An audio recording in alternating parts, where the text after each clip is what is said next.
nearly everybody we know is going to run out of their health before they run out of their money. It was literally in that moment when he described a job to me that sounded perfect for me. And if you have a good thing and you're happy in life, why in the world would you step out? The number one right decision you've got to make. It's the most important decision. Choosing that partner becomes critical to everything else, including holding your family. One key is never thinking you're too old to do something unless you really try to do it and find out that you can't actually do it. Some conversations were never meant to be recorded. This one was. Dick Schultz, University of Iowa basketball coach, ran the NCAA, and led the United States Olympic Committee. Kevin Crampton, author of Tuned, former CEO, who has led billion-dollar deals around the globe and credits Dick as his greatest mentor. Welcome to Tune Talks. What we're trying to do with Tune Talks is talk to guests like you, Jack, about how did we enable ourselves to navigate the changes, the challenges, and sometimes the chaos that life brings. And so we've known each other 20 years, and now you're the owner and CEO of TRX, and you spent a career before that in private equity at Goldman Sachs and at TPG Capital, leading private equity buyouts in industrials and services. So 25 years on Wall Street. And then before that, you spent 6 years teaching mechanical engineering on the faculty of Case Western Reserve. And then you also have served on a number of boards, and especially with the Navy SEAL Foundation, which you were chairman of that board for a period of time. You have a Treasurer. Treasurer. Oh, you were treasurer. Okay. You received a bachelor's and master's degree in mechanical engineering from Case Western and an MBA from the Wharton School there in Philadelphia. You've been a fitness enthusiast forever, and you train regularly, including Brazilian Jiu-Jitsu, and your favorite TRX exercise is the TRX rotational ward. And my goodness, I'm sure that I can't do that. Dick probably can. But what we thought we would start with is talking about your journey from where you began and how you kind of navigated, the various changes, the decisions you made along the way. I think that would be quite helpful to understand how you navigated that journey. Yeah, well, first, Kevin, thanks. I mean, you and I have known each other for over 20 years. So when you get together with just an old friend and a very good friend, I love spending time with you. And I saw you recently down here in Palm Beach. It's always a pleasure to get together. And then you're kind enough to introduce me to friends like Dick of yours, who I can tell immediately that's somebody I want to spend some time with. So Dick and I will schedule getting together for a workout one of these days when I'm in your neighborhood. Well, look, the pivot. I think about my career in a couple of stages, right? I did the engineering teaching and built a couple of companies in my 20s. So I've gone through a number of pivots. I was a young engineer, was invited to join the faculty at Case Western. I had a nonprofit program. I had a for-profit business. Remember when we were young and in our 20s? I was teaching full-time, teaching 8 classes a year, 2 a semester, and 2 over the summer and 3 a semester, while I was remodeling a house, plus building a couple of businesses and running a nonprofit program. And I went to buy a company. I was on that journey, and I felt, I had a partner in life, my wife of 34 years, who's also an engineer. We just kind of were doing our thing in our 20s, and we went to buy a company in our late 20s. And then I heard that people buy and sell companies for a living. So part of the journey is, just having your head up and kind of having a fun time in life and trying to be a good person and be successful and try to do everything at all times, particularly when you're young. And what that did was that caused me to make my first major pivot. And when I learned that there were people on Wall Street buying large companies, it just was a foreign concept to me. I had no idea. I don't even know if I knew what a Goldman Sachs was at the end of my 20s. And a trustee at the university, a conversation I had, he opened my eyes to it, and I decided to pivot, go from young, instructor entrepreneur to a Wall Street person, And I think that was just part of like life and a journey, right? Can you just take us a little bit through that decision process? How did you approach it? Who was involved in advising you on that? Was it a process versus a gut decision? I mean, how did you go through and decide on that pivot? It was a magical moment. I had a faculty trustee lunch with a guy named Bob Smilek from Dublin, Ohio, who had run a major division of GE, and two Goldman partners bought a company called Insilco through a leveraged buyout, recruited Bob in to run the business. And during this lunch, we sat down and he said to me, there are these guys on Wall Street who buy big companies, get people like me to come in and run them. They're smart, they make a lot of money, and they're really nice guys. And he described what I've been doing for the last 25 years in large cap private equity. And this will be off color, but I'm going to say it anyway, because I described it as somebody describing sex to you for the first time. You say, oh my gosh, that sounds great. How do I do that? It was literally in that moment when he described a job to me that sounded perfect for me. And I said, oh my gosh, that sounds great. How do I do that? It was that moment in time that caused the then next 2 to 3 years, because then I came home, talked to my wife, said, hey, this guy just described a job on Wall Street. It sounds too good to be true. But if it's true, I want to go do that. She's been supportive of everything I've tried to do. But for me to go from a young instructor, entrepreneur in Cleveland, Ohio, to a place like Goldman Sachs, I had to go back to business school. So I went from teaching classes to being a student. I got out of business school at 33 years old. I went in at 31 years old and got out at 33 years old. My wife, who's a computer engineer, was getting her MBA at night at Case Western. I felt like a wimp saying, I'm going to go back to school full time to go to this place called Goldman Sachs. So it was actually a moment in time that caused me to make that decision. That was my next goal. But it then started a 3-year journey for me to end up at that place called Goldman Sachs that Bob mentioned. So went to business school with the intention of going to Goldman Sachs, found out it's a pretty competitive place to get into. But, sometimes life is, you're lucky and you're fortunate. And I ended up in my early 30s at Goldman as an investment banker, not as a private equity investor, as an investment banker.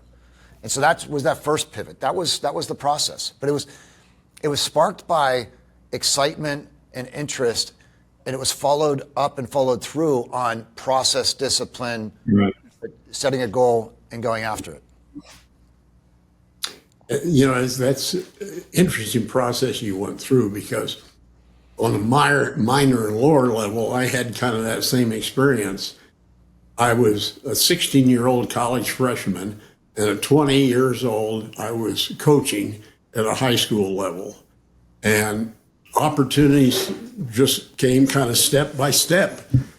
Things I didn't expect to ever happen or ever do, all of a sudden became a possibility. And so I had a lot of pivots to make, just like you had. And it's interesting to hear you talk about yours. You think there was something unique, Jack? Because a lot of people, when they have opportunities and they're comfortable and happy in their present situation, are fearful of stepping out and taking a risk, because you were going a bit into the unknown. Even though it looked very attractive, it was a bit into the unknown. Is that in your nature, or had you done enough work that you were confident that this was kind of direction that you wanted to go in? How do you think about that? Yeah, maybe let me take a little bit more positive approach. But why people tend not to do that? It's because they have a good thing most of the time. And if you have a good thing and you're happy in life, why in the world would you step out, right? And even though there might be a possible better path, I think most people just say, I have a good thing going. I'm kind of happy. Why would I change? And so, and for me, teaching at Case Western, building our businesses, running a nonprofit, we actually felt that way too. We have a great thing going. I think there's just, sometimes there's an intellectual curiosity component of things. And then there's, I don't want to say a dissatisfaction, but a genuine enthusiasm to go try new things, right? And as I think about that, I don't view me as a career or job hopper, because I spent 6 years on the faculty at Case. I spent almost 20 years at Goldman Sachs, and I spent 7 years at TPG Capital. So I had staying power everywhere I went, but those were major pivots. And now I'm 3 years into TRX, which was another pivot. So I think there's just I honestly feel like a kid in a candy store. Now, my wife, my Slovenian wife, does a very good job of keeping me stable and not bouncing too early, right? Because I probably, without her partnership and guidance and frankly telling me what I should and shouldn't do in all the right ways, I probably would bounce more and try more things. But I think I found a partner in life that is a great foil for me as I look at that new shiny thing. And every once in a while, we agree. And that's what we've done for 35 years, right? And when we do, we are in it together and we make it happen, we make it work.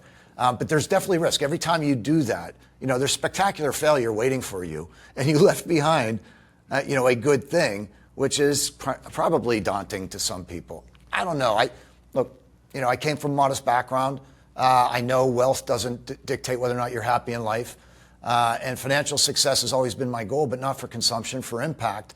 So I've always wanted to achieve financial success, to have as broad an impact as I can on my friends, my family, my community. So that was the driver. And then I think that intellectual curiosity and just energy and a partner who helps me do that without it being too wild and too risky. A combination of those things. Yeah, that's an interesting concept. My situation, I had a wife of 75 years, and she was a lot like yours. She was a stabilizer, but she was also an entrepreneur. She started her own preschool operation and became a specialist in preschool education and so forth. But for me, the option to move was always because I felt like I needed a new challenge. I was kind of a builder. I went into a lot of situations where things were not very good, and we built them up to a good level. So it was like I had a hunger to do something different, to see if I could do something I hadn't done before. And it was kind of a thrill for me to move into a different position, the different challenges, and so forth. So I think you had a little bit of that adventure interest in your life also. Yeah, and it sounds like, Dick, you're also blessed with a great partner in life who's been, a consigliere for you and, be that sounding board who keeps you somewhat grounded, but then allows you and gives you the support. Because when you were making those moves, there were those, holy smokes moments, right? Once you go in there, because it's never as good as you hoped it would be. And it's oftentimes much worse than it was made to look like, right? And so having that foundation, the family foundation, the home foundation, I think that's the true secret to success. Because if those flaps of the tent are wildly flying around, there's no way you can go through that journey that you've gone through, Dick, and pivoting and taking on larger and larger organizations and complicated, political things going on, lots of different moving parts without having that foundational element. So that really is important. It sounds like you've had the same thing. We all need somebody to kind of help us stay kind of settled and not getting over enthusiastic and making decisions that are not right because we're excited about a new opportunity. And it's nice to have somebody that will walk along with you, but also challenge you to make sure the decisions are being made for the right reasons. Yeah, I could jump in too, because one of the key things as we lived overseas all these times, the number one critical success element, if you're living in Asia or living in Europe, wherever you're living, is the non-working spouse, because that stirs the drink. If that doesn't work out, if in this case my wife, she was the one that the kids looked to, she was the one that anchored everything, that helped make the transition. Having that kind of partner, and when I talk about my book, it's the number one right decision you got to make. It's the most important decision, choosing that partner, because that becomes critical to everything else. including holding your family together. Because one of the questions I get a lot, Jack, and is that I was on the road a lot, and sometimes that meant that I couldn't have spent all the time with my kids at every event that I wanted to. And I know your situation, being at Goldman and TPG and things like that, you're trying to manage all that, and sometimes it's hard to be there versus my friends who were Ford engineers and were out, out and available and coaching their kids. I just didn't do as much of that. Can you talk a little bit about how you manage that, the challenges of a very demanding job, many cases with a lot of travel, with your family, and then the number of transitions that you had? How did you do that effectively? Yeah, and it's such an important part of my life. My most important relationship, of course, is with my wife, but my second most important relationships are with my 3 sons. So I have 3 sons, 24, 22, and 20. And they, they grew up with a Wall Street dad. I had them a little bit later in life. I had them in my mid-30s. I started that. And so I was working 100 to 120-hour work weeks at Goldman, and that wasn't just a busy week. That was 24/7, 52 weeks a year, as you know, and that's what we do. That's the life we chose. Although I have to say, I'm also blessed. I have an enviable relationship with my adult sons. We talk, when I say all the time, we talk literally all the time. We've had a very close relationship because, first of all, I had that foundational partner in life at home who was minding, the family. And I was also binary. I either worked or I spent time with my kids. And even with a busy, demanding schedule of traveling all over the world, I did allocate time to my kids. It was important. We lived in New York City for that reason. We didn't move out to the suburbs because I didn't want to have that commute. I wanted to be able to bounce out of the office and show up at a school play or whatever, and when I could. Never set expectations that I would be anywhere because most of the time, I wasn't able to. So it's all about setting expectations with your kids. But they were a priority of mine and ours. But I also, and this might sound like a little bit of a cop-out for a busy working father, I felt like I was doing the right thing as their father, showing them how to go out and be a good person and create a good professional life, and then show that you can impact your community by doing that. And so I'm not apologetic about spending too much time. We talk about it now. There are other people who spent more time together, but as I look at it, I did make the effort. And so I just didn't have anything outside of my kids and my work life, literally nothing. So I ended up having that kind of relationship with them. And now as they're becoming, young adults and they're going on into careers. By the way, interesting, all 3 went to the University of Chicago. All 3 studied economics. All 3 are becoming Wall Street guys. And in spite of the fact that I introduced them to everything, I have one at Evercore, one going to Goldman Sachs, and a sophomore wannabe. They all chose this path, which is interesting. Mm-hmm. And we talked about it, and I said, you're confusing my happiness with my career. I'm just a happy guy. It has nothing to do with the fact that I was a Wall Street guy. And they said, yeah, but, that's where we want to go, and they're following that. So we must have made it work collectively. I do think we have, because I have this great relationship with them. But it's all about setting priorities, making them a real priority. There's a difference between getting home at 9:30 after they go to bed and getting home at 8 o'clock and spending a half hour with them before they go to bed, right? And that makes a difference, and that's an everyday thing. It's like fitness, right? You can't get fit working out one time a month. You get fit making those right decisions every day on what you're eating and what you're doing to stay fit. Same thing with parenting. I would eke out those half hours here and there, and I would be in the moment, and I would be intentional with them, and I would make the effort every day. And therefore, if it ended up being 3 days a week I failed and 4 days a week I was successful, I spent quality time with them. So anyway, once again, setting intentional what you want to do, but then doing it every day. I think that's what makes the difference. And one of the things you may want to talk about is your friend group. You have friends that you met as a kid, and you've kind of carried those relationships on through today. Why don't you talk about these lifelong friendships and how you develop those and how you continue that bond? I love this conversation, Kevin, because you're talking about my blessings, right? I've been blessed with a beautiful spouse and partner in life. I have wonderful kids that I'm very proud of. And then I have these extraordinary friends from my neighborhood. I grew up in the South Hills of Pennsylvania, or South Hills of Pittsburgh, and Mount Lebanon, and a bunch of kids that I've known since we were in grade school. For example, I'm in Southeast Florida now. We decided to spend the second half of our lives together, so we all picked this place. We were thinking about different places. I have about 15 people that I grew up with, all within 15 minutes of me, because we intentionally decided to live out the next 50 years together here as we turn 60 this year.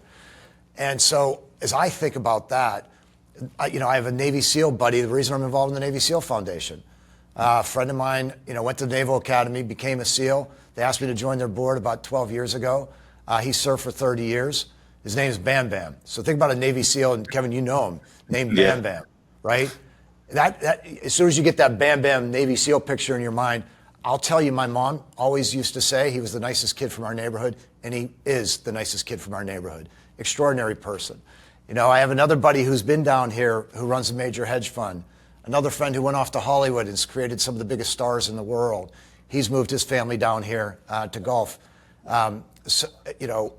Another buddy who's a spine surgeon in LA. He hasn't moved here yet because we're building a hospital in LA. He's a top spine surgeon out of Cedars. And, he built Doc's Surgical Center and then bought a 2-story hospital. We're building into a 5-story hospital. So he has some things to do professionally in LA, and then he's going to come over here. We keep telling him that. But these are lifelong friends who've gone off and done some pretty interesting things in different walks of life. But we have that common bond of being kids in the neighborhood, and we stayed close. And that's, as I focus on health, wellness, and happiness, which is really what I do focus on, and you think about, and Dick, I'd love to get your thoughts on longevity, but the first aspect, and I'm a fitness guy, nutrition, workout, sleep, and all that. The first, top of the heap, is by far community. Community is the most important thing to a happy, healthy lifestyle. And, if I have a community, I've had this extraordinary community since I was a kid.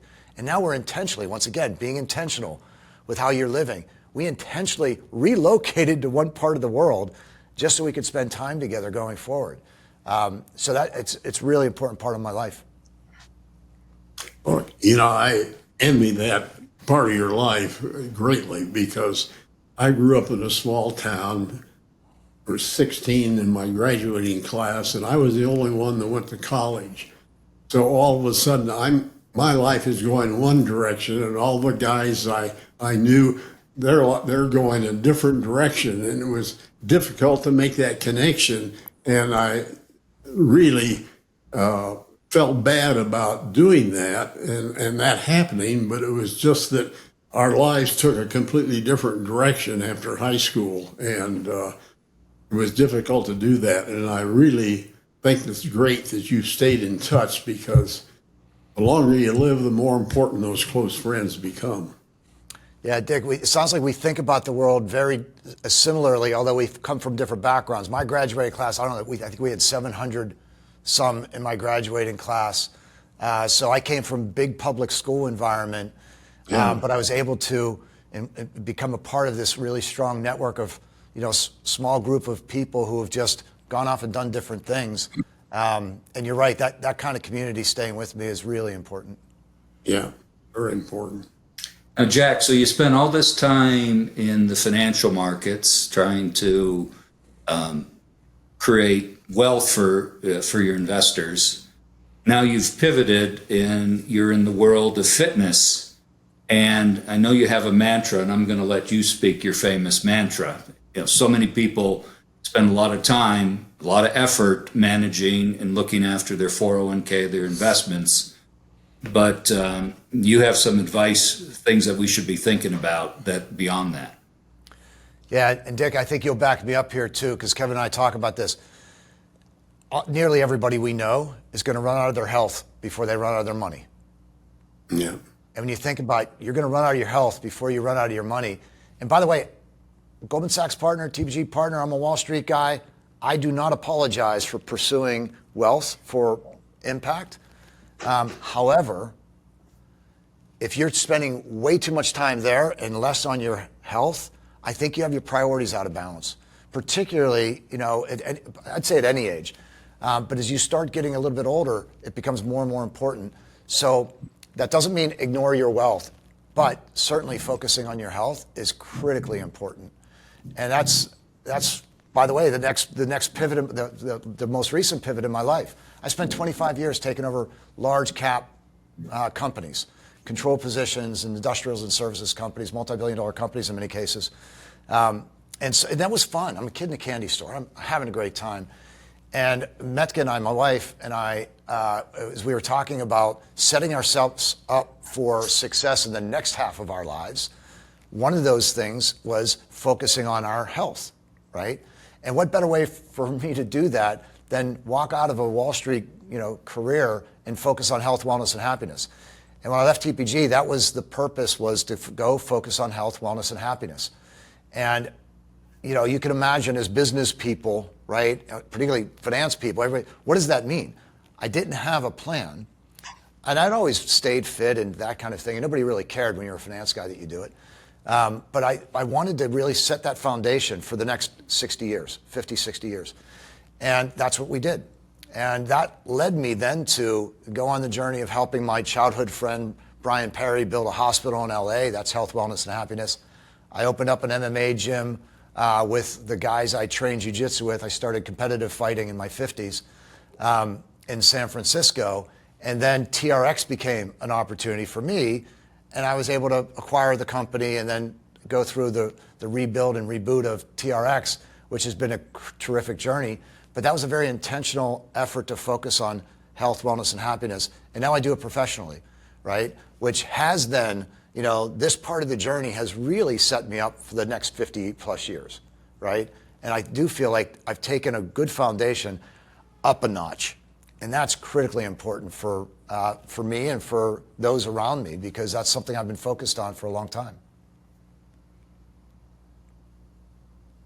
Yeah, one of the key elements, and you were talking about this, Jack, is the decisions that you have to make daily to stay in the game, to stay in the arena. Because this has been the advice that Dick has given me. Whenever there's travails or challenges, Dick tells me, he says, you got to decide every day. It's a decision every day to be in the game. Because the easy decision is to be a spectator. The easy decision is to curl up in the fetal position, because sometimes it's messy when you're in the arena. And I've seen the pictures of you in the arena. Sometimes it doesn't look too pretty.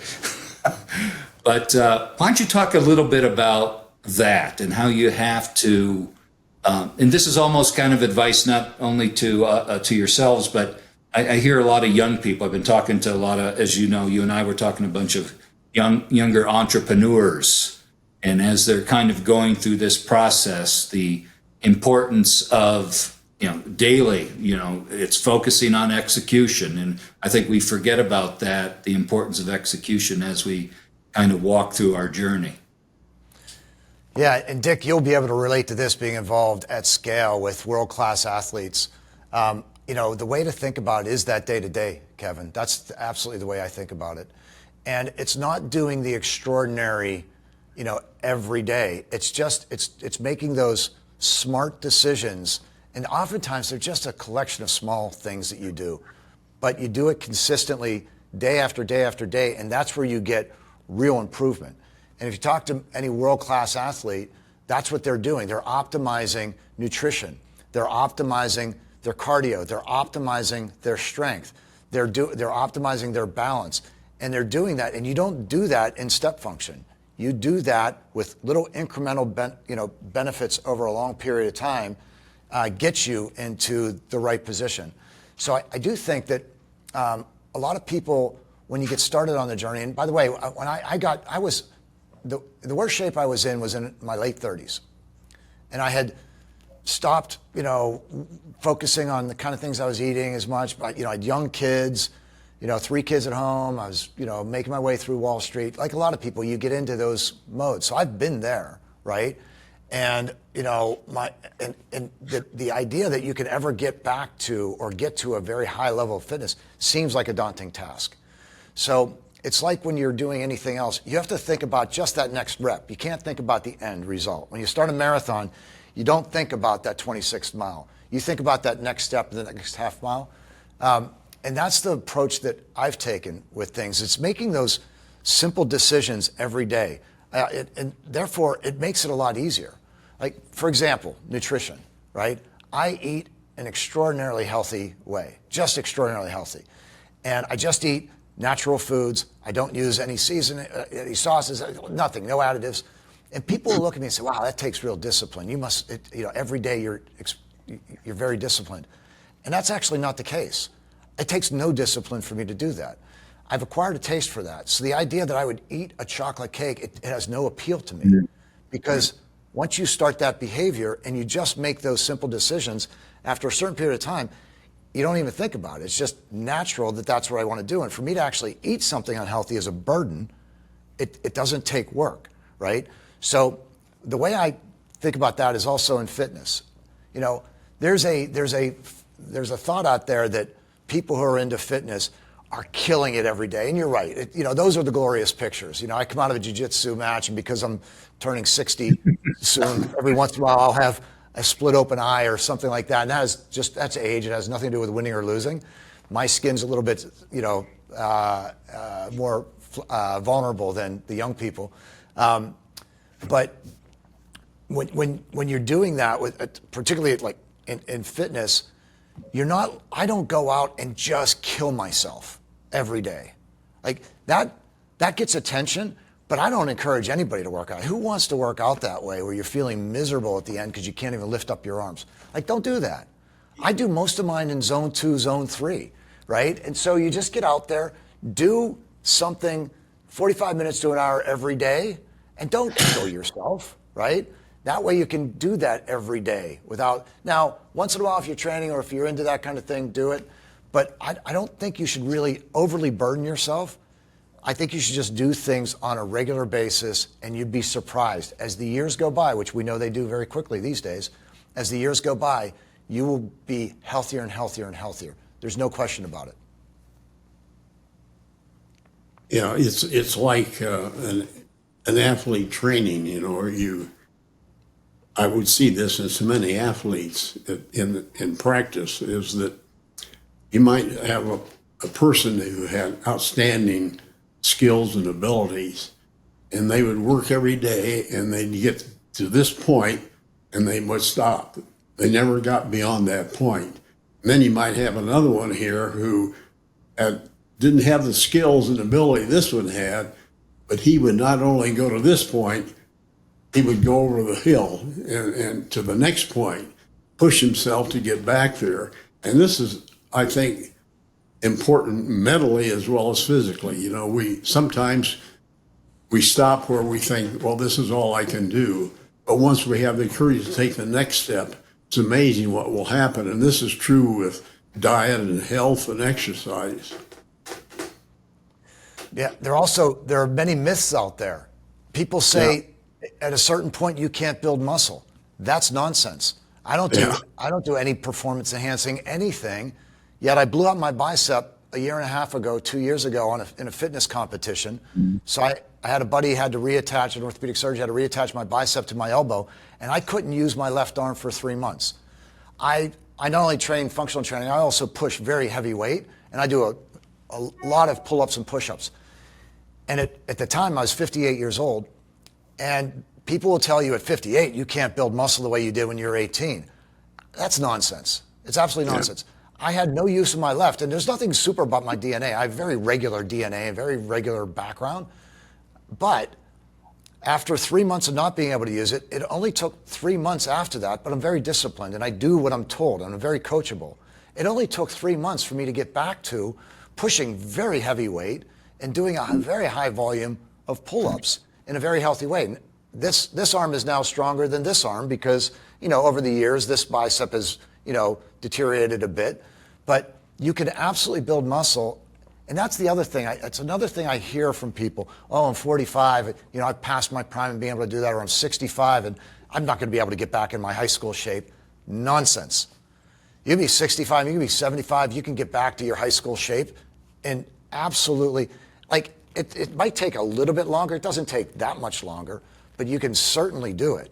And as I talk to people at that part of their journey, oftentimes you're 65. What's going to happen in 5 years? In 5 years, you're going to be 70. So if you start now, by the time you get to 70, don't you want to be a really healthy 70? And it probably will happen sooner than that if you just start the journey. Because time's coming, And so you might as well just get started in wherever you are today. You can always, that goes back, you can always improve it. That way you're investing in your health, because the return on your health is much more important than, once again, the returns on your financial position. Particularly and you know better than anybody here, Jack, the importance of strength, especially core strength, as you get older, because that's what keeps you from tipping over and allows you to keep balance and things like that. And so a lot of, when you look at these super agers, right, they're out there, they're still walking. They're like Dick, they're still driving. Dick's still mowing his lawn.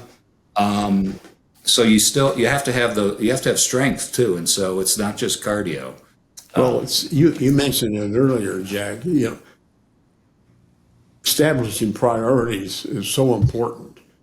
And too many times our priorities are everything but our health.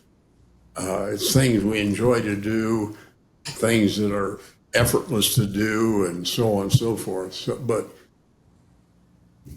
one of the important priorities, if you want to be a productive person, you not only have to keep your body in shape, you have to keep your mind in shape. And that's why I tell a lot of people that I consult with, well, just because your company says you retire at 65, that ought to be the starting of a new life for you, because your brain is a muscle, just like everything else. If you don't use your muscles, you lose strength. If you don't use your mind is going to be a muscle, and pretty soon it's going to be worthless. You have memory problems. You have a lot of other issues way too young. So set your priorities to the things that you know are important for you long range. Yeah, Dick, well said. And have that intellectual curiosity to go, and when you do retire and you move on to something else, it's a pivot, right? I actually, I look at the next 50 plus years, barring catastrophic illness or injury, 50 plus years ahead of me. I will be pivoting throughout those 50 years, because we'll do one thing until that will run its course, then the next thing, and if you can continue to have that kid in a candy store mentality and a general enthusiasm, and you also recognize when you go from one thing that you're pretty good at, because you've been doing it for 25 years, to something you haven't, you are subordinating yourself. So you have to get over the ego side of what it takes to go from one to the other. You're not going to come in as experienced and knowledgeable, but subordinate yourself and then learn and be a lifelong learner, and then pick that up. And that just starts another wave for you. And I think the pursuit of that, and the fun and the camaraderie and the, community that comes from, and that can be nonprofit, for-profit, government service. That can come in so many different forms, as we know. But it has to be something, right? I do worry about those who just decide they're going to get in the off-road, off-ramp, and kind of just exist. That's just not healthy living. Well, when I was 88, I was still making 4 or 5 trips to Asia every year, to mainland China, Hong Kong, Kuala Lumpur, and Singapore, because I was consulting with business people and CEOs. It was a joy for me to do that. And one of the things that enabled me to do that was the fact that since I was a young guy, I was working out almost every day and keeping my health and my body and my mind where it should be. And I've tried to use that as an example for a lot of people. My wife told people that I failed retirement many times. But that was the one thing that was meaningful to me and was careful. And, I quit my consulting work when I was about 90 years old. And there's a few guys like Kevin that still want me to spend time with them, so I still do that. Yeah, everybody should be spending time with Yoda. Well, hey, Kevin and I met Professor Arthur Brooks from the Harvard Business School, who teaches a class on happiness. And Arthur wrote a book called Strength to Strength. And Dick, you could have been one of the, you could have been a poster child for that book. And what it talked about was people who are very successful early in their career, and did examples of people who continue to be successful as they went forward, and those that actually became very unhappy in life. So there's the happiness factor. And, if you think about the Harvard Business School, it might surprise you that the class on happiness is the most popular class at the Harvard Business School. And his lesson was, if you're an athlete, a business person, musician, and you peak at a certain point in your life, in many careers, that'll be 30s and 40s, and you just try to retain that or just do that, and you don't look for that next wave and the next wave, the next wave like you've done, then you can be a very unhappy person in life. And he uses very good examples. But those of you who have picked that next wave and next wave, stay engaged and find ways. Oftentimes it comes from giving guidance, sharing wisdom, being a lifelong learner. Then you can, be on a happiness scale, and just that continues to go up in life, right? It's so important. Yeah, you keep hearing, Jack, about the hand-wringing about what is everybody going to do in the face of AI and what's going to happen to careers and all that. But you and Dick have always had the secret sauce here. Because my belief is the ability to constantly be learning new things, to constantly being able to pivot, is going to allow you, in this uncertainty as the world goes forward, to be able to navigate that successfully. That's going to be, and the dog agrees with us too. Yeah. So, because I hear a lot of young people saying they're fearful. What should I pick? What should I do? But that's the wrong question. Is what skills do you need to have to enable yourself to be able to adapt and navigate that the changes are going to come? So you better have intellectual curiosity.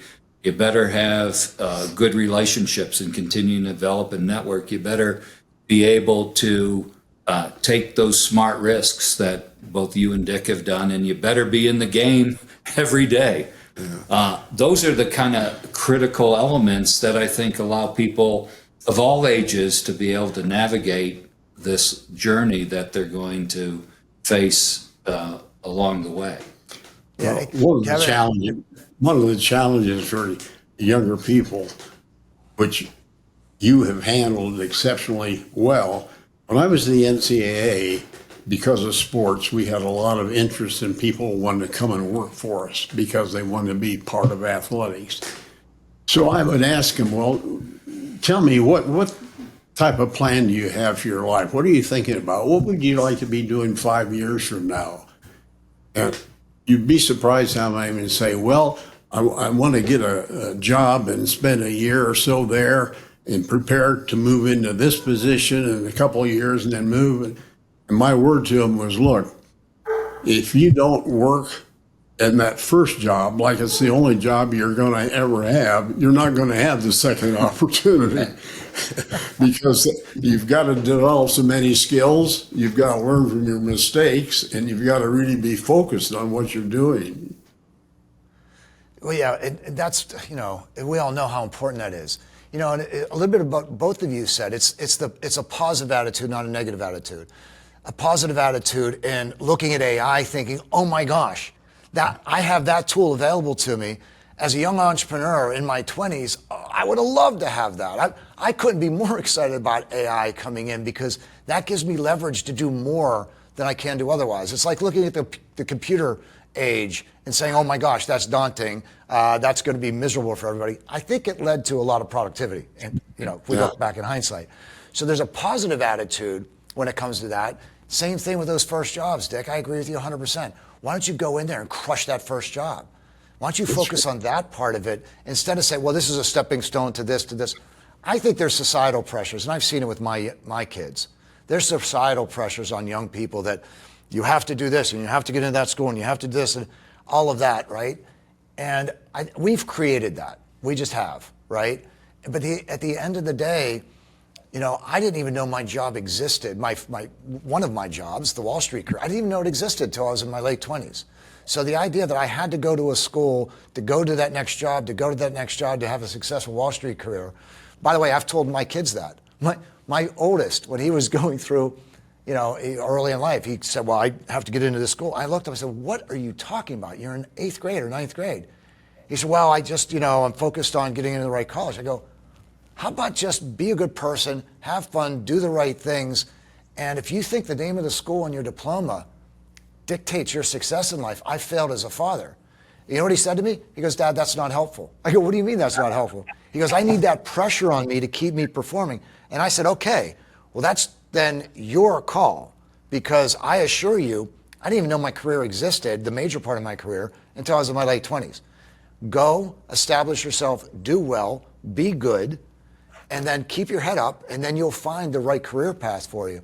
And in spite of all that advice, sometimes your kids don't listen to you. They all, like I said, all went to the same school, all followed this. They're in that routine. But I think too many of them are in that routine. I think, they should be a little bit more confident in just doing something and letting the careers evolve.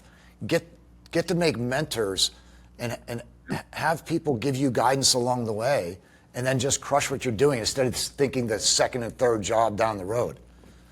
Yeah. Yeah, that's one of the things, I work for 3 Japanese companies, and one of the things I learned about is vicarious living is very productive. Whereas I remember some of my colleagues would be shipping champagne at the auto shows, and all my Japanese colleagues were under the cars taking pictures. Mm-hmm. And that's why I think mentoring, if you're a young person, you want to build a network. You want to have mentors because you want to be able to learn from somebody else. You don't have to reinvent the wheel every time. It's inefficient. And especially in today's world where speed is so important too, it's really something that I think is important for young people to identify and develop relationships with mentors and a network so you can continue to learn and you can accelerate your learning. I think that's a pretty critical capability as a young person that you should be thinking about. That's why I grabbed on Dick. I wasn't that young, but I didn't let him go once I got him. Well, it's interesting. You raised a couple of points, and Kevin one. Like I said, mentioned earlier, I graduated from high school when I was 16 years old, and all I wanted to do was be a basketball coach. And my parents thought they didn't discourage me. And so I was a basketball coach for 25 years. But the Lord had a different plan for my life that I wasn't aware of. And so here I was all of a sudden moving from coaching to the college level as manager, and then $2 billion organizations, the NCAA and the USOC. And then finally, when I just settled in the consulting after I left the Olympics, I found out that he gave me all these experiences so I could work one-on-one with a CEO of $1 billion company. I could work with people that were having physical problems. I could work with people who were discouraged and be helpful because I had passed through all of these channels, and this was the end result that I ended up with, which ended up being really positive for me. Yeah, and you made a lot of friends and lifelong friends and mentees and mentors. And I look at you two. Look at the benefit each one of you have for the relationship you have with the other, right? Mm-hmm. A mentor and a mentee. The positive energy. And Dick, I knew you before we met, right? Because Kevin, the way he talks about you, you can just tell the endorphin burst that comes on, the way he talks about his relationship with you. It's a very positive part of who he is, right? And my guess is you feel the same way when you go home and you talk to your family and your friends about the time you spend with him. This is good living. It's positive, healthy, happy living, right? Yeah. And also there happens to be a professional benefit, right? But it's not a transactional professional benefit that you're pursuing. It's a good life that you're pursuing, and just good things come from it, which is great. Well, you've had a interesting career so far, and it's an outstanding career, and I'm excited about what you're going to be doing 5 years from now, because I know it's going to be important, and you're going to be involved with it right up to your eyebrows. Well, Dick, that means a lot coming from you. I just tell you, whatever it's going to be, I just hope I'm as happy as I am now. And I think if we just all kind of stick together, everybody looking out for each other, giving guidance along the way, and maintain these kind of friendships, then we're off to a pretty good start. I think, Jack, I think you might have those 50 years left in you. I was telling Dick, Dick's just a young guy. I was at lunch and had a guy next to me wearing a World War II hat. So I had to go up to him. Yeah, and he walked in. He's having lunch with his young 70-year-old son, and he went on to very eloquently tell me about his service. How he was he hunted Nazi submarines during World War II, and he was going into it. And now I didn't ask him because I didn't know him that well. I didn't ask him he's still driving or anything like that because I was is he as top notch as Dick here? But it was just amazing when you see guys like that who they're still in the game, still out and about, still articulate, can express themselves. That's my hope. I mean, I want to be like Dick, which means I got a long runway left. So then I got to listen to you, Jack. I got to get up to those full 10 legitimate pull-ups, because I have a friend of mine whose son is a Navy SEAL. He's SEAL Team 6. And he told me that I should stop watching those Rocky videos because he doesn't do a real one-hand pull-up. He says Rocky cheats. And then he said, how about the one-hand push-up? He says Rocky cheats. So even Rocky, and I can't do the one-hand pull-up and I can't do the one-arm push-up yet. But even that standard isn't good enough. So I'm going to have to work hard there. Well, Kevin, I think you met one of my senseis in the fitness world as a Navy SEAL, Navy SEAL Admiral Bob Harward, who I met. I've been working out with Admiral Harward for about 20 years now. I met him, and I was, I think, 40. He was 50, and that was 20 years ago. And right now, and he served for 40 years in the SEAL teams. He led the invasion of Iraq. He led the invasion of Afghanistan. He was the first officer in charge on the ground in both of those actions. So take politics out of it. The nation entrusts certain special people to do those kind of things, and he's just one of those guys. And, even today, he'll gather a bunch of active duty SEALs around, go down to the base in Coronado, and take everybody through his 90-minute workout. All body weight, pull up, push up, body weight exercises, core workout. And Dick, he crushes everybody. He'll get to the end of that workout and he'll say, okay, guys. Yeah. And by the way, they are legitimate pull-ups. Dead hang, jump over the other side of the bar, down to a dead hang. And he'll say, okay, max pull-ups. So at the end of his 90-minute workout, you literally can't lift your arms up. And guys will do maybe 6 or 7. He'll jump up on the bar and do 30 picture-perfect pull-ups. And he's 70 now. And so I keep telling him, look, in 10 years, I'll be able to do everything just like you too. And he goes, Jack, it doesn't really work that way. But in his case, he does. And, look, we have examples like you, Dick, and like Admiral Harward in our lives. So if Kevin and I are smart, like we're going to clue into that, and then we're going to try to be as successful 30 years from now, 35 years from now, as we see you are. I mean, you're giving us the roadmap. We just have to be smart enough to follow it. One key is never thinking you're too old to do something. And too many people say, well, I'm 65 or I'm 70. I can't do things like that anymore. That's the worst attitude you can have. Don't ever think that you're too old to do things unless you really try to do it and find out that you can't actually do it. If you take that attitude, you're amazed about how many things you can continue doing because you're not afraid to try it. Yeah. Well said. We'll follow that advice. Yeah.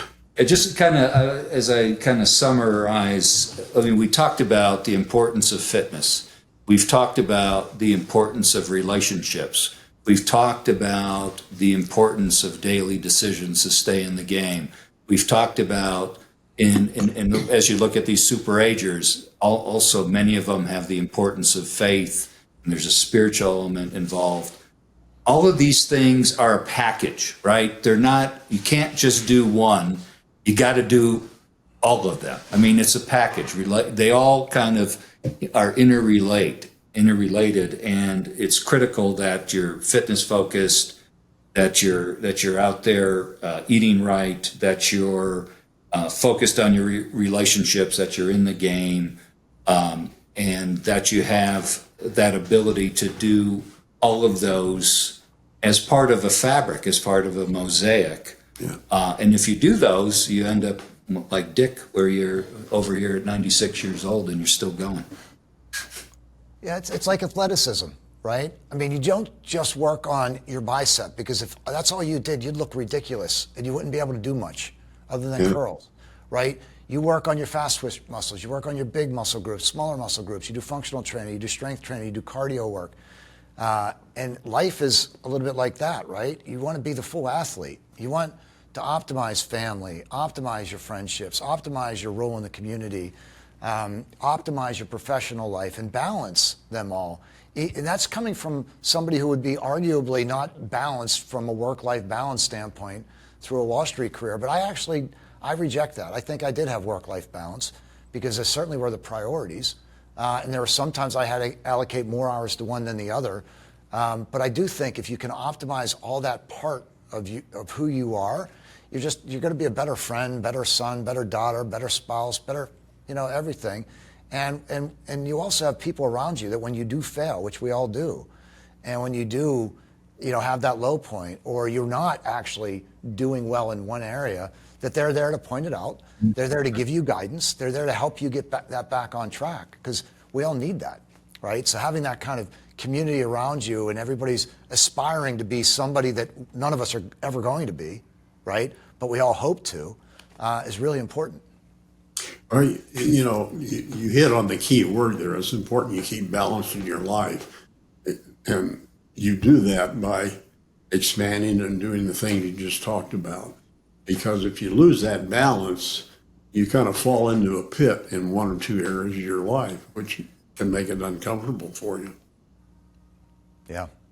But if you do strengthen everything else, when you do take those career risks, for example, right? And I've gone through that conversation with lots of people. Oh, I didn't get the bonus. I didn't get the promotion. I'm leaving Goldman Sachs. I'm leaving this. And I'd say, okay, hit pause for a second.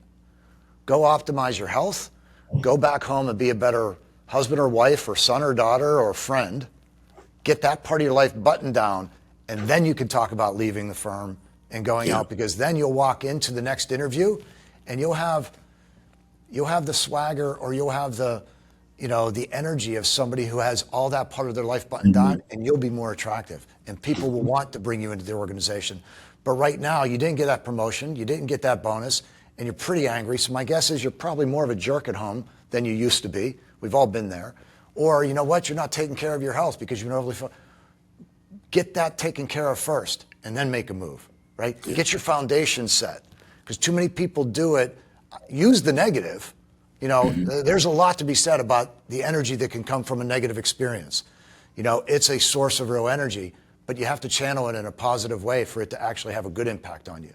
Because if it manifests itself in a negative way, you're not going to get a very attractive next job, because you know what? You don't really exude the kind of positive confidence that you should, because you can't fake it through those things. Yeah, well, that's well said. Well, Jack, it's been great. Thank you for spending time with us. It's great that you could meet Dick and have an opportunity to interact. And we've had some great opportunities to talk about some key elements that, if executed, and this is the key, executed well, you can live a long, prosperous, healthy, and happy journey along that path of life. So appreciate your time. Well, thanks, guys. And Kevin, like I said, always great to see you, my old friend. And Dick, real pleasure to meet you finally after hearing so much about you from Kevin. I do look forward to seeing you in person one of these days. I really enjoyed hearing about the details of your life. And that's good and well done. Thank you. Well done, my friend. Thank you. Thanks, guys.